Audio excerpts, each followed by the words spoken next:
नमस्कार दोस्तों, स्वागत है आपका कालू क्लासेज यूट्यूब चैनल पर। आपका हार्दिक स्वागत है। प्यारे विद्यार्थियों, आज हम जिस कहानी के बारे में, जिस किले के बारे में बात करेंगे वह है भानगढ़ का किला। भानगढ़ के किले की हम आज आपको ऐसी कहानियाँ बताएं, दो कहानियाँ बताएंगे जिसमें आपको अजीब और गरीब, भूत प्रेत जैसे वहाँ पर सभी के बारे में हम आज आपको इस वीडियो में बताएंगे। दोस्तों नमस्कार, आज हम भानगढ़ के किले के बारे में कहानी सुनाएंगे। आज हम भूत प्रेत, अलग अलग शक्तियाँ के बारे में और भानगढ़ किले के बारे में सारी जानकारी हम आपको इस वीडियो के अंदर बताएंगे। तो दोस्तों, अगर आप इस वीडियो को अंत तक देखते हो तो आप कमेंट करके ज़रूर जाइए और आप अपना ज़िला ज़रूर कमेंट करें ताकि हमको पता चले कि हमारी वीडियो कहाँ तक देखी जा रही है। हम आज जिस किले की बात कर रहे हैं वह किला भूतों के किले के नाम से देश भर में प्रसिद्ध है, जिसे भूतों के किले के नाम से जाना जाता है। वह किला है भानगढ़ का किला। आज हम इस वीडियो के अंत में आपको एक ऐसी कहानी बताएंगे जो आपने कभी नहीं सुनी होगी। अगर आप हमारे चैनल पर नए हो तो आप इस कहानी को सुनने से पहले हमारे चैनल को सब्सक्राइब और like, bell icon, comment, share ज़रूर करें। आपके सामने एक पोस्टर में साफ दिखाई दे रहा होगा कि इस किले में सूर्यास्त से पहले और सूर्यास्त के बाद में इस किले में जाने पर साफ तौर पर मना किया जाता है और इस किले में जाने पर आप पर कानूनी कार्रवाई की जा सकती है। प्यारे विद्यार्थियों, आज हम भानगढ़ के किले के बारे में सारी जानकारी इस वीडियो में जानेंगे।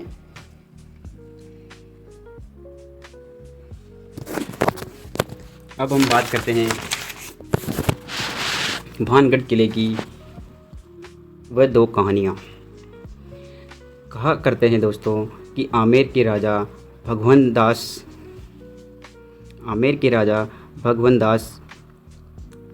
भानगढ़ किले का निर्माण करवा रहे थे, तो वहीं पर कुछ दूरी पर गुरु बालुकनाथ तपस्या किया करते थे। गुरु बालुकनाथ को जैसे ही पता चला कि हमारे आसपास किसी किले का निर्माण हो रहा है तो उन्होंने वहाँ के राजा को एक संदेश भेजा, बुलावा भेजा और संदेश भेजा। और बालुकनाथ ने वहाँ पर एक सेवक को बुलाकर और राजा को संदेश भिजवाया। संदेश में साफ लिखा हुआ था कि राजा मुझसे स्वयं आकर मिले। प्यारे विद्यार्थी, जिस टाइम ऋषि मुनियों और संतों का बहुत ही आदर किया जाता था, इस वजह से राजा ने खुद आकर वहाँ पर श्री बालुकनाथ जी से मिले। राजा ने बालुकनाथ को बोला कि क्या बात है गुरुजी। जब बालुकनाथ जी राजा को पास आकर बोले, हे राजा, आप जिस किले को बनवा रहे हो उसकी ऊंचाई इतनी ना कर देना कि उनकी छाया तथा परछाई मैं जहाँ पर तपस्या कर रहा हूँ वहाँ तक पहुँच जाए। राजा ने बालुकनाथ की इस बात को मानकर किले की ऊंचाई सामान्य वहाँ तक करी जहाँ तक बालुकनाथ जी तपस्या करते थे, वहाँ तक उस किले की परछाई ना पहुँच सके। इस वजह से एक पीढ़ी निकली, दूसरी पीढ़ी निकली और तीसरी पीढ़ी। जैसे ही तीसरी पीढ़ी आई तो तीसरी पीढ़ी ने भानगढ़ किले की गद्दी संभाली।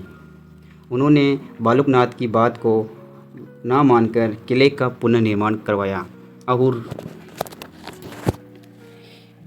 किले की परछाई गुरु बालुकनाथ तक पहुंच जाती है। जैसे ही गुरु बालुकनाथ जी के तपस्या तक किले की परछाई पहुंचती हैं तो गुरु बालुकनाथ जी को गुस्सा आ जाता है और गुरु बालुकनाथ जी उस किले को श्राप दे देते हैं कि भानगढ़ तबाह हो जाएगा, नष्ट हो जाएगा, विनाश हो जाएगा। और ये भी कहा जाता है कि 1783 में जो भयंकर अकाल आया था, मारने मरने वाले लोगों की संख्या करोड़ों अरबों में थी, वे काल गुरु बालकनाथ के श्राप से ही आया था। अब शुरू होती है दूसरी कहानी। प्यारे विद्यार्थियों, अब शुरू होती है दूसरी कहानी। जैसे ही भानगढ़ किला हरा भरा था, उसी में एक राजकुमारी रहा करती थी। जिस राजकुमारी पर जो राजकुमारी थी, उस राजकुमारी का नाम था, प्यारे विद्यार्थियों, राजकुमारी का नाम था रानी रत्नावती। क्या नाम था? रत्नावती।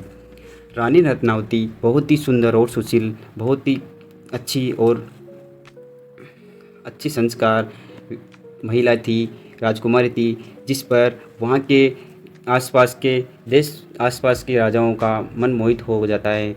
और वहाँ के दूर दूर जिनकी शादी नहीं हो रही थी, और उसके बाद वहाँ के लोगों को सबसे ज़्यादा विश्वास हो जाता है कि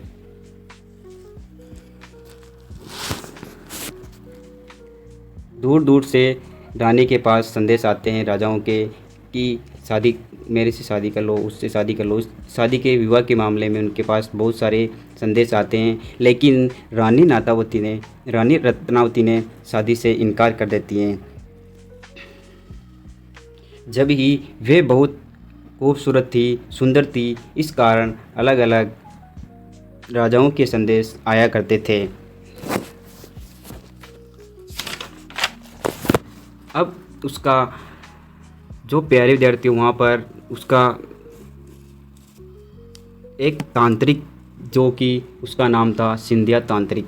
जब सिंधिया तांत्रिक की नज़र एक राजकुमार, उसको पता चलता है कि हमारे भानगढ़ के किले में एक सुंदर और सुशील राजकुमारी हैं, तो उनका मन मोहित हो जाता है और वह उनको पाने के लिए बहुत तपस्या करता है, बहुत कोशिश करता है, लेकिन वह उसको पा नहीं सकता है। फिर प्यारे दोस्तों, हम बात करते हैं कि जो महलों में रहने वाली रानी और वह सिंधिया तांत्रिक शमशान में रहने वाला था। इस वजह से दोनों की कहाँ पर तालमेल बनने वाली थी। अब बात करते हैं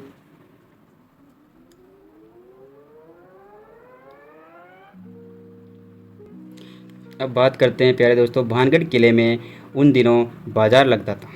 क्या लगता था दोस्तों? बाजार लगा करता था। राजकुमारी की दासी एक दिन उस बाज़ार में राजकुमारी के लिए तेल लेने आती हैं। तभी पता चलता है, सिंधिया तांत्रिक को पता चलता है कि उनकी दासी तेल लेने बाज़ार में आई हैं। तो सिंधिया तांत्रिक समझ जाता है कि ये मौका अपना सही है। प्यारे विद्यार्थियों, जिस टाइम दासी तेल लेकर वापस जाती हैं, तो सिंधिया तांत्रिक दासी को बीच रास्ते में रोक लेता है और उस पर मंत्र फूंक देता है। उस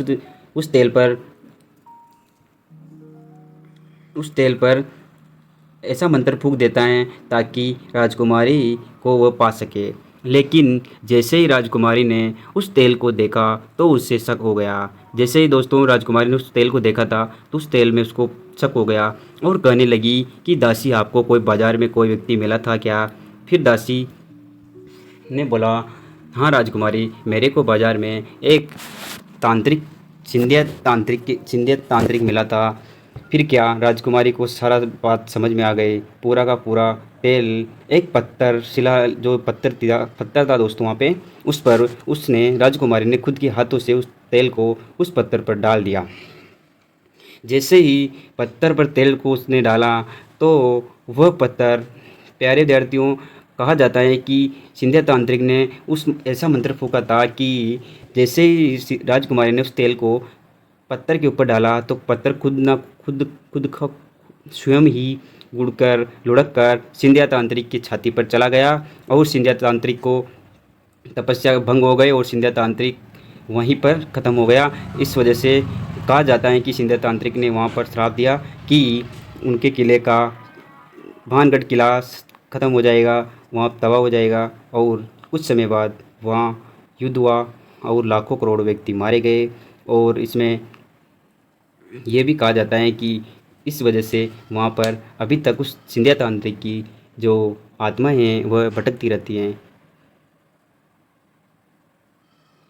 ये हैं दोस्तों भानगढ़ किले की 2 कहानियाँ। अगर आपको कहानी अच्छी लगी हो तो चैनल को सब्सक्राइब और लाइक बेल आइकन ऑन ज़रूर करें और ऐसी कहानी पाने के लिए हमारे चैनल को सब्सक्राइब करें।